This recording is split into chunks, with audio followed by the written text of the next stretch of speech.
Well, welcome to another episode of the Nuclear Medicine, Molecular Medicine podcast, the world's longest running medical podcast. Thanks for inviting me. That's great. And we've got a Canadian colleague here in Denver at the Society of Nuclear Medicine meeting who's won an award. It's the first place in the Young Investigator Award for the Therapy Centre of Excellence. And he talked about something that I think's an absolute booming essential area of medicine and society as a whole. We've got computer-driven cars these days. For sure. And that's using AI. So I'm going to start by getting you to tell us a bit about yourself, where you're from, where you work, and then talk about what you did. Sure. So my name is Mark Bryanton. I'm a nuclear medicine physician from Canada. I have an undergraduate degree in biochemistry, and I'm completing my master's in epidemiology right now through the University of Ottawa. Yep. I've been working at the Ottawa Hospital for the last 2 years, where I came up with the idea of creating a machine learning algorithm to predict lung cancer recurrence post-radiotherapy.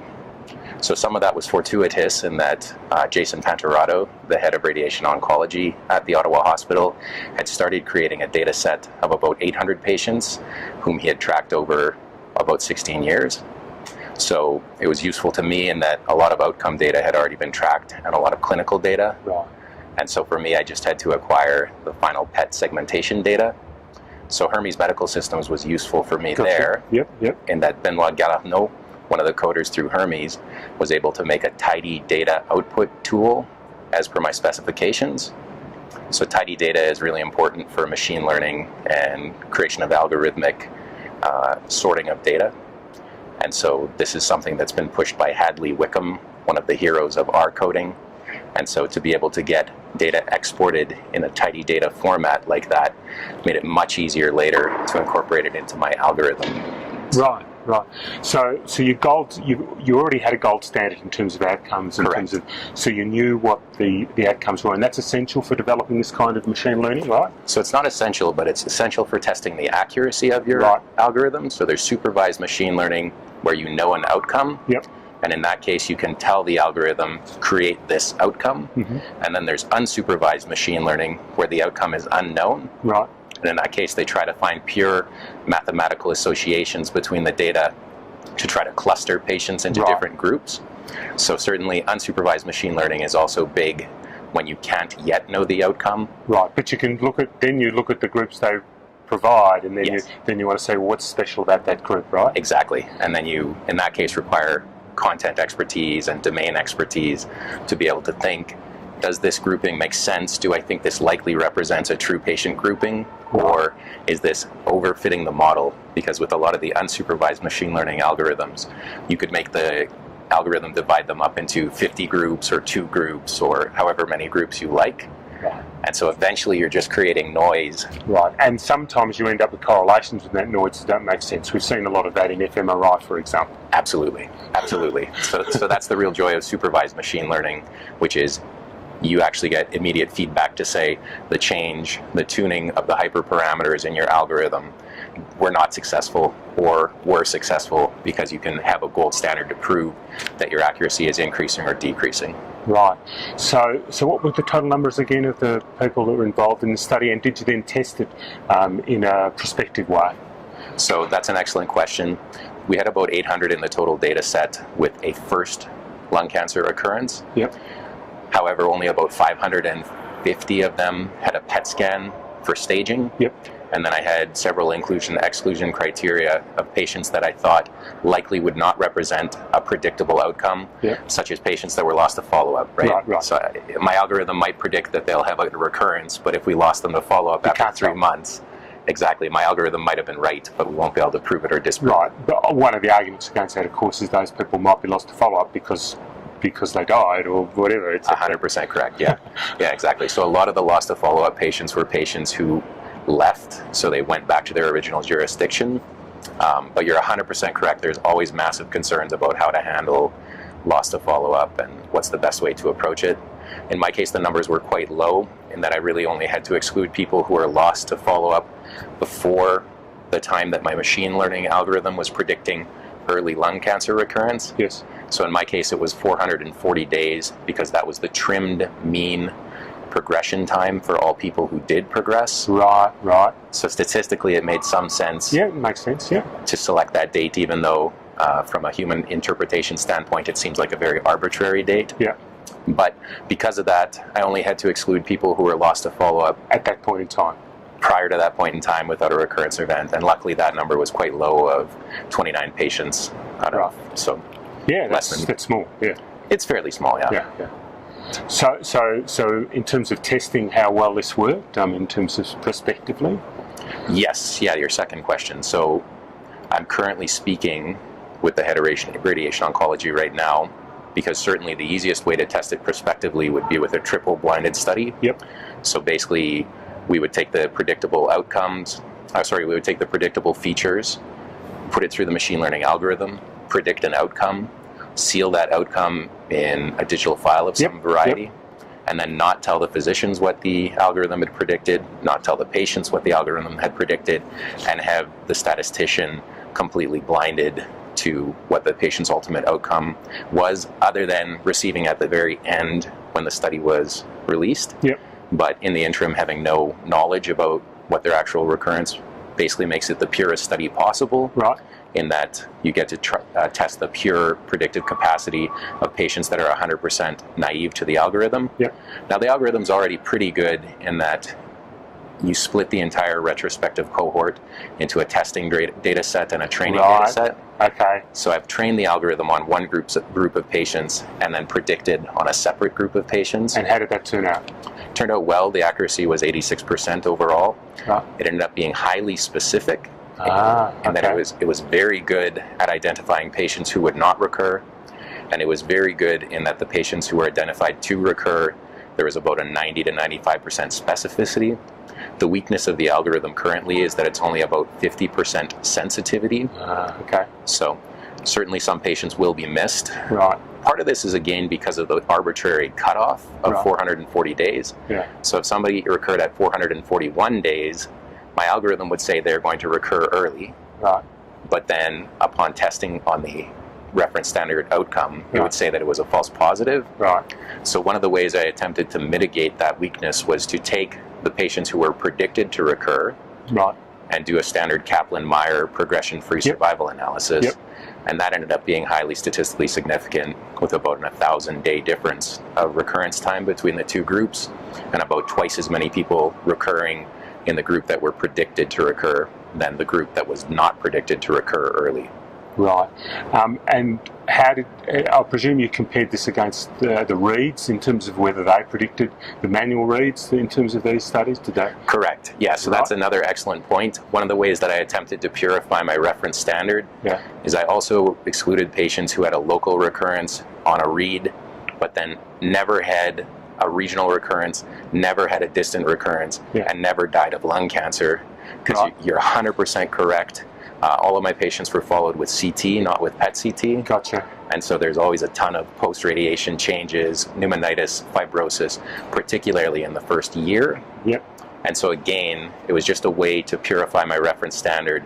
And by selecting people who clearly had a recurrence and then had some form of progression after that recurrence, the algorithm was much more likely to pick up the true date of recurrence, rather than keeping in patients that may have recurred, might have been a false positive call. Right. So that was certainly one of the ways that I attempted to keep my reference standard as clean as possible. Okay. So where do you see this heading? I mean, everywhere. Okay. So is it going to replace? Radiologists or physicians? Is it going to just be a supplemental tool to them? Yeah. Right. Yeah. Certainly not anytime soon. Right. So there's a couple of reasons for this. My particular algorithm looks at one outcome in a highly defined patient population. Right. So that's not the only questions asked when you do a scan, right? For sure. And of course the potential weakness then is it's answering one very defined question, right, and physicians are faced with hundreds of questions for every For example, is there inflammation? True. Is there, has the patient got an infection? Absolutely. All those kind of things. Yeah. But with respect to will it be augmenting human intelligence and physicians in the near future? No question. Right. Absolutely it will. My prediction is that we'll have people who will be doing data entry as a full-time job for all of these oncology patients, who will be putting in all of the required features so that the algorithm can make a prediction. And I think it will be used, for example, the way that TNM is used right now. Why do we use TNM? Lots of reasons, but one of them is to convey a risk. And so machine learning is kind of like TNM, but instead of using 3 variables, it uses as many as you like, as many are predicted. Maybe it's 10, maybe it's 50, whatever is required to improve performance. And so that's really the new paradigm, in that it's no longer going to be what can I process, how many variables can I weight to create an outcome.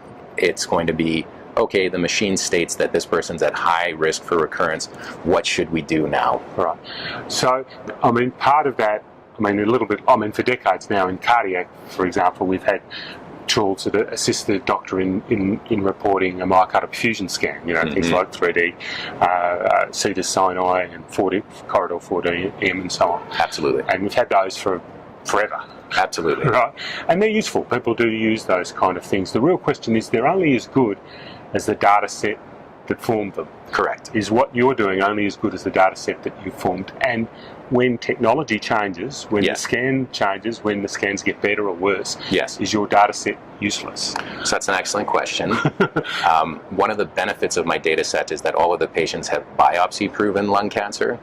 Sometimes patients will get treated with stereotactic body radiotherapy because they're not a surgical candidate and they might not even survive biopsy. And so those types of patients are excluded from my data set. You're absolutely right. One of the weaknesses of the data set is that it's still a fairly small data set from a machine learning standpoint. So 404 patients with 60% of them in the training data set and 40% in the testing data set, from a machine learning standpoint, gives you small numbers. The particular model that I use, the extreme gradient boosting machine learning algorithm, cannot be used to extrapolate beyond my data set. So if there was a patient that had, you know, twice as much uptake in their tumor, if there was a linear association, perhaps with linear regression, you could still try to make some form of prediction, assuming that linearity maintained outside of the range that the patients were tested on. But with extreme gradient boosting, you really can only look at the data that was represented in your data set. And so as the data set gets bigger and more representative of the extremes rather than just the mean response, it will be better able to make predictions about extreme patients. I guess one of the things you've done, you haven't tried to take on the whole medical field in terms of predictions and so on, and you've stuck to dealing with something that you can measure in an image and I mean, one example of trying to take on the whole medical field, I don't think worked terribly well, was, for example, a Watson study that was done with MD Anderson, That didn't work out so well? Fair enough. I mean, Watson's an evolving program. So IBM is still deploying Watson in hospitals right now. Watson certainly won at Jeopardy already, so the question is, could it eventually have enough data to make large, generic, sweeping predictions about large varieties of illness? And the answer is absolutely. Absolutely. Eventually it will. Is it going to be 5 years? Is it going to be 10 years? Maybe it'll be 20 years, 30 years even. People are notoriously poor at predicting beyond even 5 years.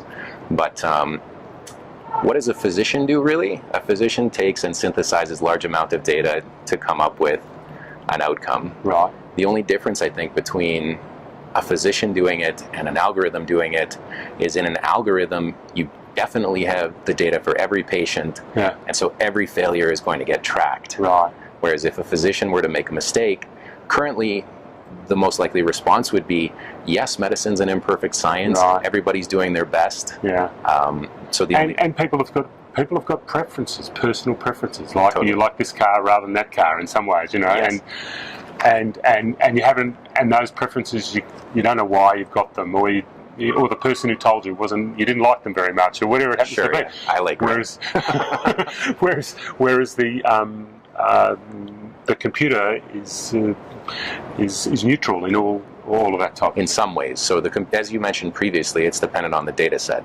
So there are definitely examples of bias based on the documentation of the data, then getting incorporated into algorithms. Right. And it can be very subtle at times in that, so for example, perhaps a postal code might be associated with a lower socioeconomic status. Gotcha. So an algorithm... Oh, okay, I'm familiar with that. Yeah, right. So an algorithm might take postal code and actually introduce bias based off like what happened in the UK when they tried to do the system, and they thought that and it turned out the postal code was a strong bias in terms of some of these outcomes, right? Fair enough. Yeah, I'm not sure which specific study you're talking about, but that sounds very likely to me.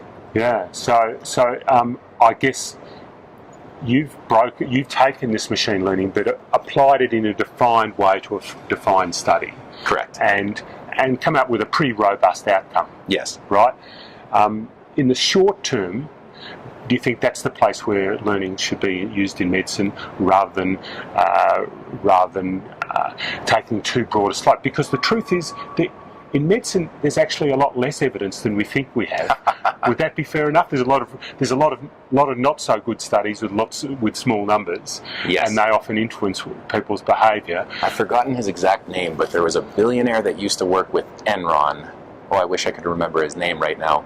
And what he said is, when I make trades with Enron, I really have to know the answer, because hundreds of millions of dollars are on the line every time. And so he was basically saying that he was the purest form of scientist because it absolutely mattered what the truth was. Right. And so what he did is he took a lot of studies in psychology, and I think he called his project the Reproducibility Project. Right. And he started trying to recreate the studies using what he understood about scientific methodology to see whether those studies could be reproduced or not.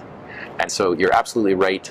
In medicine, there can be studies with poor methodology, and there is definitely publication bias in that nobody wants to publish the negative finding, the boring finding. Yep. And so in turn, you end up with statistical fluctuations of only the positive studies and the other 50% not getting. And so when they do studies of gray literature, they realize a lot of things that we do might have actually just been based off of biases. Right. And well, the fMRI studies are a good example of that. There's been a lot of stuff about I'd heard a bit about this, I'd heard a little bit about that there was some bug in the algorithm. That's right, correct? Right. I'd heard a little bit about that. Was missing, so over-representing stuff, but it had been done again and again and again, and people kind of believed it. And it's like recently we had a simple letter about the safety and efficacy of a drug that got quoted a million times, and that followed through. But when someone actually went and did the research, they found that wasn't true, and it was applied in the wrong way, about whether something was safe or not, in terms of opiate abuse, for example. Our letter was written to the editor saying people don't get addicted to opiates. Oh, really? And of course, that was taken as a gold truth, but of course we now know people do get addicted to opiates, of course, and more care should have been taken. But by using a computer as an independent arbiter, I think maybe we're going to end up with better and more robust data in some ways. Absolutely, yeah. So one of the beauties of machine learning compared to traditional inferential statistics is it seems like a lot of the inferential statistics try to exclude every type of bias, exclude collinearity and heteroscedasticity. They try to exclude every potential source of bias to say this one variable is predictive of a patient outcome in the entire group. And so that's good. We definitely need that type of data.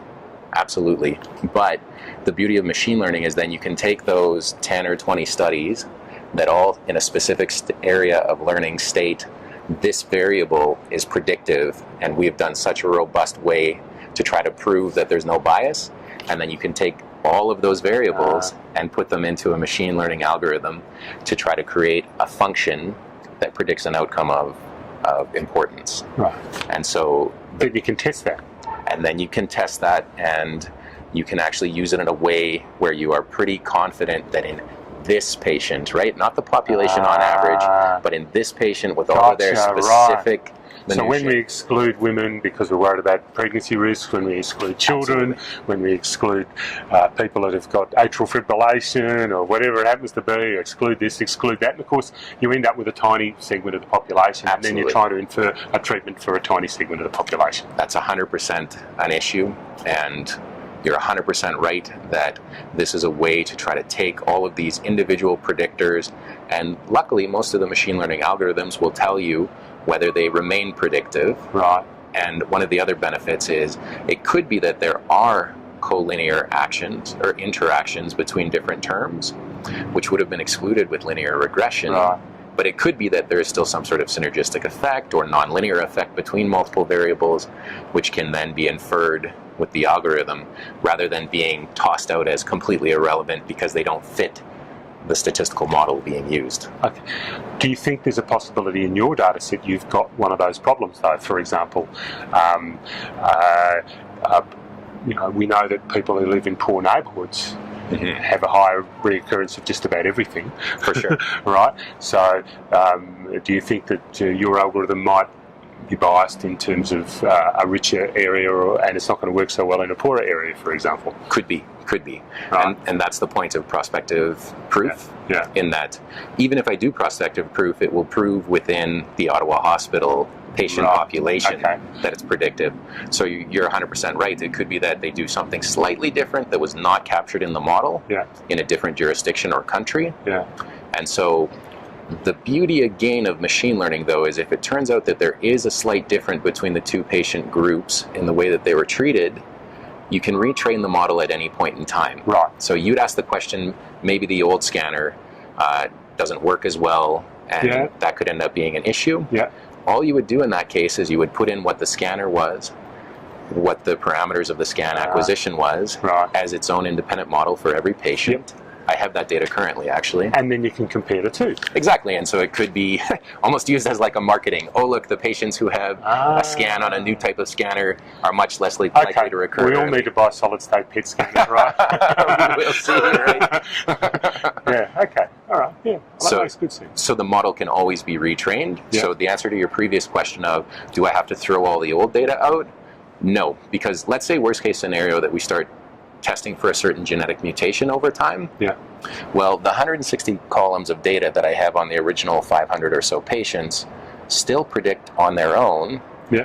So theoretically, you could still use all of those data points, and then this wouldn't be a good solution, but worst case scenario, you could acquire those data points on the new patient population and then just put the mutation in for that group and then just state directly that that data was missing in the old population. So you wouldn't get as good of a result on that particular variable of interest, but the point is these data sets do have the ability to evolve to changing medical practice, and really high uptake in a tumor 10 years ago was probably similarly predictive as to today. So that data doesn't become useless. You can still probably infer some of your function from that data. Excellent. Well, that's really interesting. And where can we find out more about this? So you can find out a lot about machine learning at various places, such as YouTube or publications. The most recent book that I read was actually Mastering Machine Learning in R by Corey Leismeister through Pact Publishing. That's a good way if you're interested in learning how to code. I did all of the coding in R. If you want to find out about my specific project, my name is Mark Bryanton, and I'll be publishing it shortly. This will probably be published on the Society of Nuclear Medicine website as well. But realistically, you're just going to be hearing about machine learning whether you try to find it or not. Okay, excellent. All right, thank you very much for helping us out with the podcast. It's been a real pleasure. Excellent, thanks. Thanks again.